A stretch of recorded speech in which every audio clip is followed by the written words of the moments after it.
Bonjour les amis, je suis Annick la comique. Est-ce que tu m'avais reconnue? Aujourd'hui, pour te raconter mon histoire, j'ai décidé de mettre ma robe de princesse.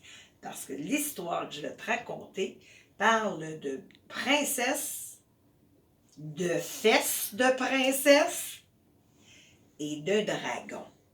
C'est un petit dragon qui est bien difficile, lui, avec la nourriture. Est-ce que toi, des fois, il y a des mets que tu ne manges pas? Est-ce qu'il y a des choses que tu détestes goûter? Eh bien, tu n'es pas toute seule. Mon dragon de l'histoire, lui aussi, est bien difficile. Alors, si tu veux savoir ce qui se passe, installe-toi. Mon histoire commence bientôt.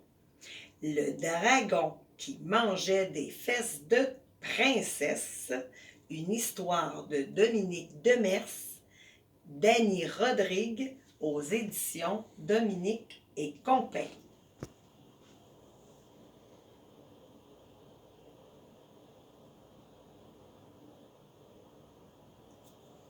Alors, installe-toi confortablement.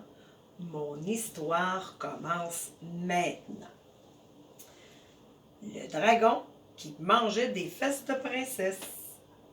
Dagobert était un petit dragon épouvantablement gâté.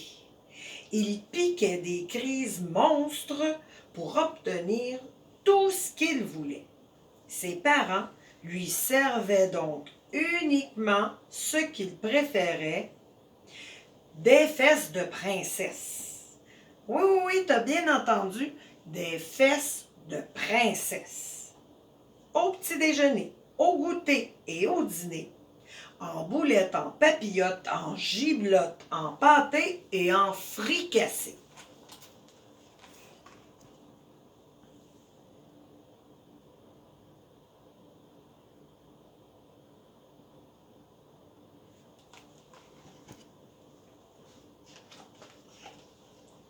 Les parents de Dagobert lui avaient enseigné qu'un dragon bien élevé mange lentement, la bouche fermée, sans faire de bruit ni s'empiffrer. Mais Dagobert dévorait à folle vitesse toutes les fesses dans son assiette, la bouche largement ouverte, en faisant beaucoup de bruit et en répandant des quantités de miettes. À la fin du repas, au grand désespoir de ses pauvres parents, le jeune dragon émettait un gros rot puant. Et c'était un spectacle franchement dégoûtant.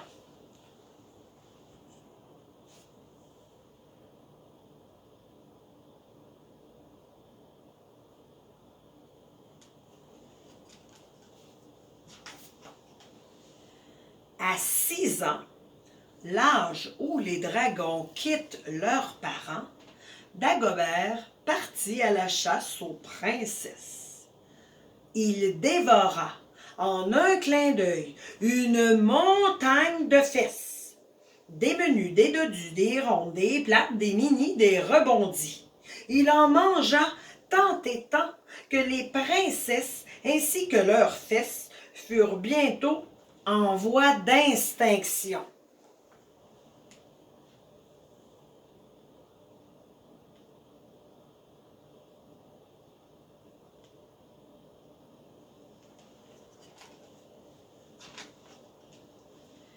Dagobert entreprit alors de se goinfrer d'absolument n'importe quoi. Il avalait au passage des épines de porc-épic, des queues de moufette, des pâtés d'araignées séchées, des grosses mottes de vers de terre gras et grouillants, ainsi que des crottes de toutes sortes. Pouah!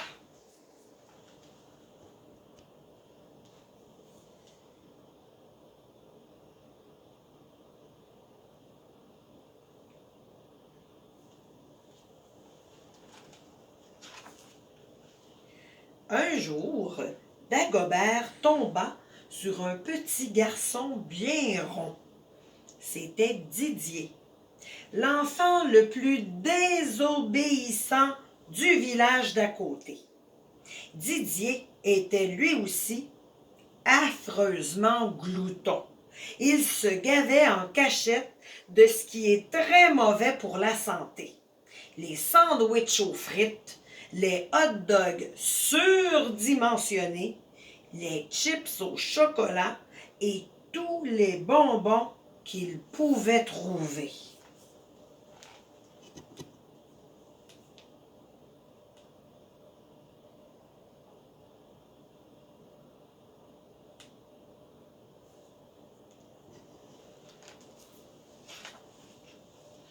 Dagobert ne fit qu'une bouchée de Didier.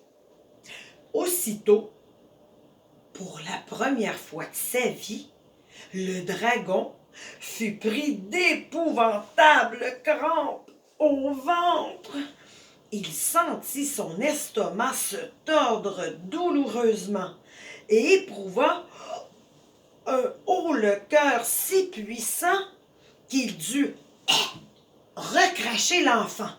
Blech! S'indigna Dagobert. Oh! En graissant.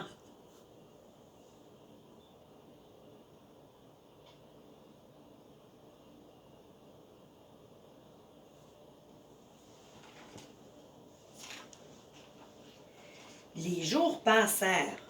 Dagobert s'ennuyait beaucoup des festins de fesses de princesse.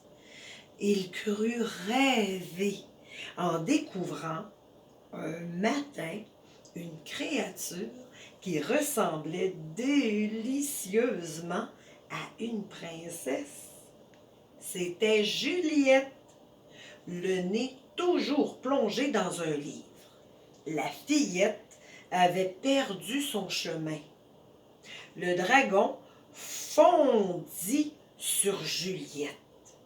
Il allait la dévorer en entier, les deux fesses et tout le reste, lorsqu'elle l'arrêta. « Je suis trop maigre, » protesta la fillette. « Nourrissez-moi bien, et comme cela, dans quelques semaines, vous vous régalerez davantage. »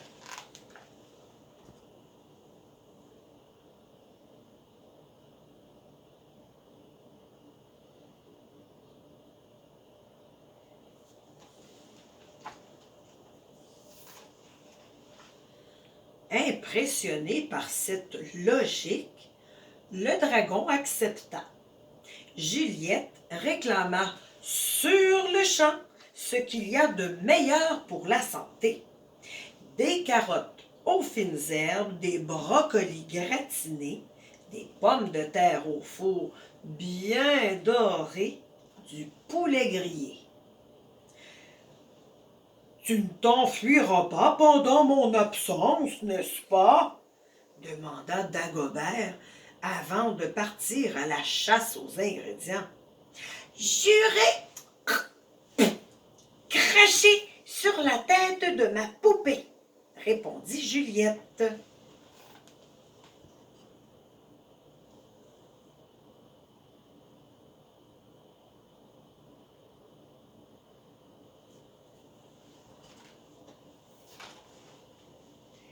Dagobert rentra bien tard, épuisé, tellement affamé qu'il faillit tricher en dévorant la fillette tout de suite.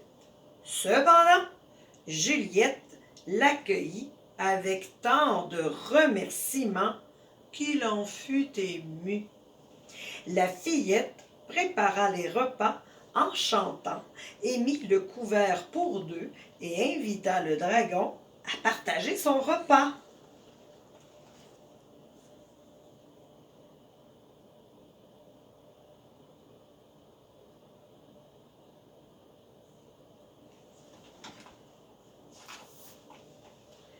Le dragon examina son assiette,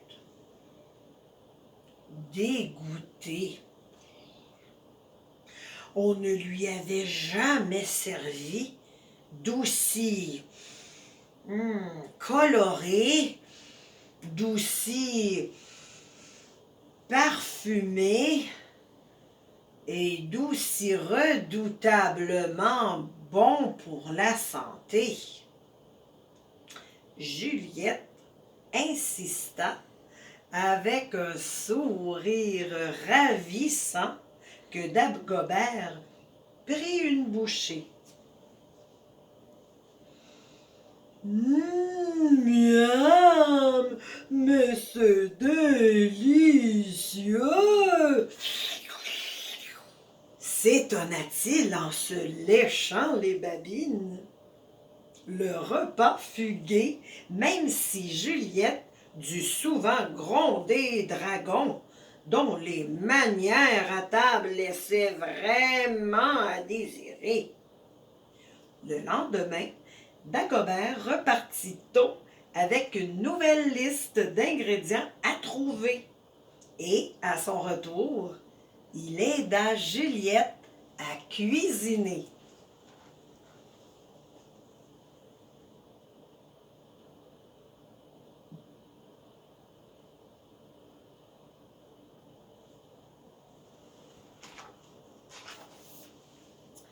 Pendant ce temps, dans le village d'à côté, Didier avait beaucoup moins d'appétit depuis qu'il avait eu la peur de sa vie.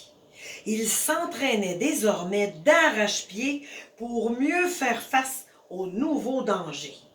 Lorsqu'il apprit la disparition de Juliette, Didier en conclut aussitôt que le dragon l'avait avalée.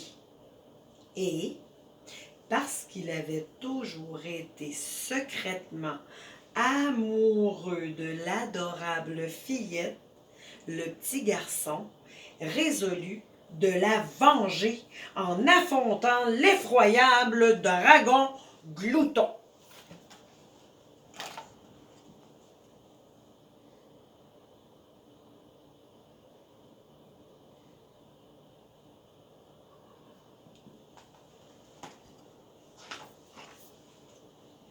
Un matin, Didier partit, armé jusqu'aux dents.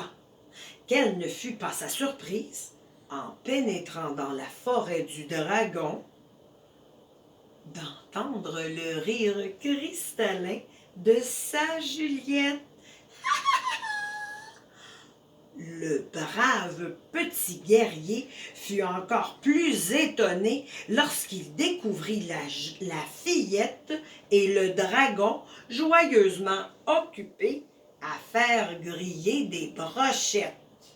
« Sauve-toi ou je te tranche en rondelles !» lança malgré tout Didier à Dagobert. Le dragon, insulté, allait se débarrasser du garçon en l'avalant tout rond lorsque Juliette lui ordonna d'arrêter.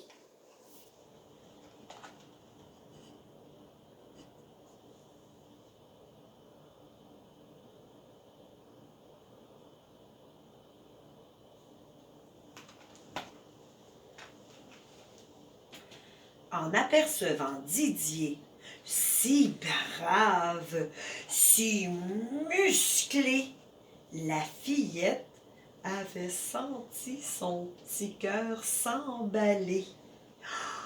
Quel courage! Quelle âme de chevalier! Et comme il avait changé! Quand Dagobert, en ouvrant la bouche pour dévorer Didier, le jeune dragon avait réalisé qu'il préférait de loin les mets de Juliette à tout ce qu'il avait jusqu'à présent goûté, y compris les fesses de princesse.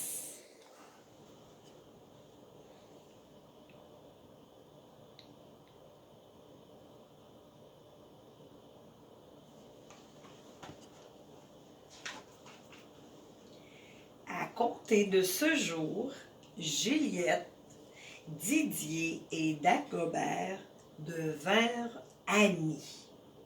Et grâce à Juliette, les deux gloutons apprirent à bien s'alimenter en tout temps.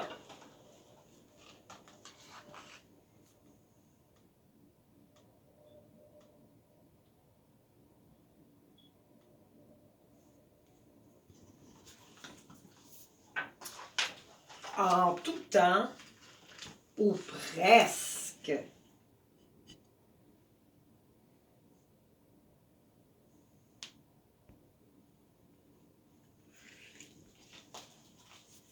Et voilà, ainsi s'achève mon histoire. Je la trouve bien rigolote, cette histoire. C'était le dragon qui mangeait des fesses de princesse, une histoire de Dominique Demers, d'Annie Rodrigue, aux éditions Dominique et compagnie.